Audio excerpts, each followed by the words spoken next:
السلام عليكم واهلا بيكم ليله جديده من ليالي العظمه. عظمه النهارده اللي هنتكلم فيها للاسف هي مش عظمه، ومن بالنسبه لي انا هي برضو مش عظمه خالص خالص يعني الحقيقه، وزعل كبير جدا.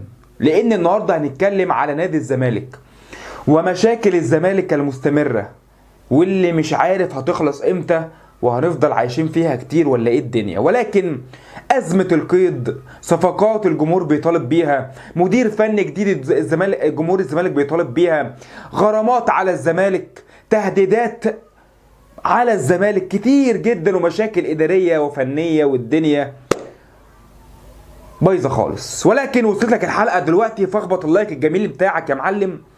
اول مره شوفني اخبط تحت يا معلم السبسكرايب او الاشتراك، بعد كده يظهر لك علامه جرس، دوس عليه علشان يوصل لك كل جديد. يلا بينا نبدا حلقه النهارده. والزمالك طبعا كلنا عارفين ان احنا خلاص داخلين على يناير، والزمالك شايفينه محتاج صفقات، وعلشان تجيب صفقات لازم تشغل القيد بتاعك، فتدفع الغرامه علشان تبدا تفك القيد وتبدأ تشوف صفقات. يعني الزمالك دلوقتي محتاج فلوس عشان يفك القيد، ثم بعد كده يبدأ لو معاه فلوس بقى يفكر في صفقات. يعني هو مستحيل دلوقتي انه هو مثلا لو معاه حل لفك القيد اكيد هيشوف صفقات ويبدأ يتكلم معاها، ولكن لو معوش حل لفك القيد فهو مش هيتكلم مع صفقات، هو مش فاكك القيد، فهيروح ليه يتفاوض مع لعيبه وهو اصلا مش عارف يحل مشكله القيد. ولكن كلام من داخل نادي الزمالك، وتعالى اقول لك التيت والشريط من الاول وجديد. نادي الزمالك عنده جوهره اسمها زيزو، ممكن يفكر في بيعه واحد زملكاوي او من جمهور الزمالك. وانا شخصيا زيزو ده خط احمر يا معلم، ما يعديش من قدام نادي الزمالك الا وهو بيلعب في الزمالك، ما ينفعش يخرج بره عتبة نادي الزمالك. زيزو ايقونة زملكاوية ما تفرطش. بس انا معاك من الكلام ده، ولكن مش ببرر، ولكن اسمع بقى حتة ولكن دي. ادارة الزمالك من البداية، المجلس الجديد اول يا معلم ساعة الانتخابات يقول لك هفك لك القيد وهجيب لك صفقات وهدعمك في كل الالعاب وهجيب لك مديرين فنيين اقوياء وهفك لك القيد وهدفع لك الغرامات اللي عليك، ولا مساس بنجوم الفريق. مين يا معلم نجوم الفريق؟ زيزو وفتوح قبل ما يحصل المشكلة. ولكن دلوقتي في زيزو، هل دلوقتي بقى إدارة الزمالك الصح إنها تقول، أو إنها حتى مجرد تفكير أو مجرد مناقشة تقول تعالى نفكر كده في بيع زيزو؟ ده مش حل. لأن أنت لو هتفكر في بيع زيزو فأنت كده غير جدير بإنك تكون رئيس نادي الزمالك.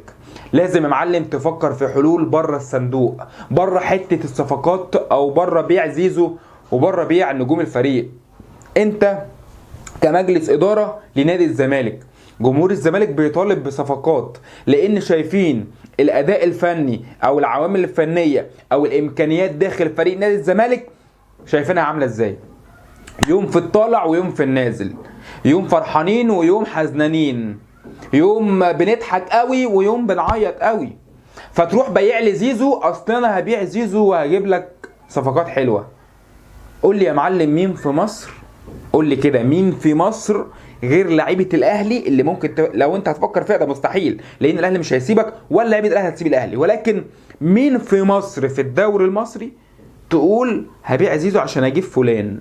ما تقوليش رمضان صبحي، رمضان صبحي ما بالنسبه لي انا لا، زيزو افضل. ما تقوليش هرجع بن شرقي، يا عم رجع بن شرقي وزيزو موجود. ما تقعدش تقول لي اصلا، ما انت ممكن عادي تبيع زيزو وتقعد بقى ايه الفلوس تضيع، افك قيد ادفع غرامات وبعد كده لا انا هخلي الفلوس علشان الخزنه واصل اعضاء النادي واصل الاشتراكات واصل الحكايات والروايات والفلوس. هوبا عم عشان مات، خلصت الحكايه. ولا هتشوف صفقات ولا هنشوف مدربين، وممكن تجيب مدربين من تحت بير السلم ونشوف يا معلم عليها بيزنس وسمسره والدنيا هتبقى خرابه، ولكن هتبيع زيزو هتفتح عليك نار جهنم من جمهور الزمالك، هتفتح عليك مشاكل كتيرة جدا. ولكن لو فعلا الإدارة محترفة وفعلا الإدارة عارفة تدير ازاي المبالغ اللي تدخل نادي الزمالك، ممكن يا معلم اقف جنبك، ولكن انا مش واثق فيك. انا ممكن ابيع زيزو ب10 مليون دولار، هيجي لي مبلغ وقدره جامد جدا، هيفك كده وهجيب صفقات، ولكن لو اتصرفوا في المكان الصح. ولكن انا مش واثق فيك لان عقليتك الاداريه حتى الان فاشله. انا ما شفتش اي نجاح حتى الان، مفيش. خلاص اهو يناير داخلين عليه، فك القيد لم يتم فكه حتى الان، كده مفيش صفقات في يناير. مفيش صفقات، مفيش صفقات. هنكمل باقي الموسم كده، هنكمل باقي الموسم كده باللعيبه دي، يبقى مفيش دوري ولا كونفدراليه ولا كاس ولا اي حاجه. هنلعب يا معلم والجمهور يشجعنا واحنا ورزقنا، احنا ونصيبنا، كسبنا بطولات كسبنا، ما كسبناش عادي. جمهور الزمالك متعود هيقول لك كده. بس دي غلطتنا، غلطة جمهور الزمالك انه مش قوي على ادارته، عكس جمهور الاهلي. قوي على ادارته جدا. جمهور الاهلي لما بيغضب.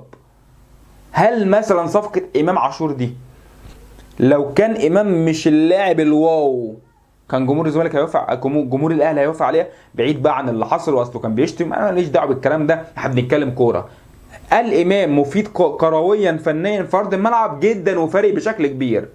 فيطلع واحد بقى بيقول اي كلام يقول لك اصل الاهلي هيفكر في بيع امام وهيمشي من الاهلي. مفيش يا معلم، ده امام يا معلم ميزان نص الملعب، لا عامل فارق بشكل كبير جدا، فمستحيل الاداره تفكر في بيعه وهي اللي جايباه، مستحيل. ممكن اداره تانية لو خطيب مشي، ممكن اداره تانية تيجي تفكر في بيعه او تمشيه، ولكن كخطيب انا اللي جايبه وامشي امام، ده الجمهور يوم ياكله.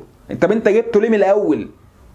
وغير كده هو كويس فنيا، فصعب جدا. ولو هو هيمشيه فكان مشى كهربا، فمستحيل. فالاتنين الحقيقه في الاهلي كاداره، في النادي الاهلي في ناس شغاله، ناس اداريه ومنظومه محترمه جدا، عارفين بيديروا ازاي وعارفين بيديروا مين بيديروا النادي الاهلي، وعلشان بيدوروا على مصلحه النادي الاهلي. ولكن كزيزو بقى، علشان نختم حلقه النهارده، فاداره الزمالك تمت مناقشه بيع زيزو علشان يحلوا مشاكل الزمالك في فك قيد ونجيب صفقات وندعم الالعاب.